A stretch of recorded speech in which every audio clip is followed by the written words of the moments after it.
গরিবদেরকে সাহায্য করেন, যে যা পারেন এই গরিবদের উপর সাহায্যের হাত বাড়িয়ে দিন। হাত বাড়িয়ে দিন। আমার মা বোন ভাই আমগো বাড়ির কাজে পোলারা 3 দিন এসে না খাও গো মা।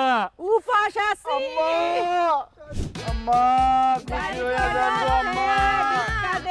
আম্মা গো, আম্মা এই গরিবদের সাহায্য করেন আম্মা।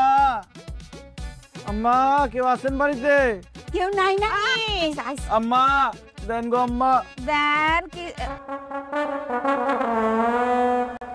মা ঘুমা এতগুলো এসে ভিক্ষা করতে হন, আমি কারে দিমু? আমার মার প্লেটে দেন, আমার মায়ের মুরব্বী। হে আমরা অট্টি মানুষ, এক ফট চাউল কিছু হইব? আর আমি তো ভাতও খাই না, চাল দিছে কথা কোনো, আমি ডায়েট করতেছি না। কি নিয়েছেন আপনি? চাইল মেল লাগবো না, যান ক্যাশ নিয়ে আসেন। ক্যাশ নিয়ে আসেন মানে? ক্যাশ মানে ক্যাশ টাকা।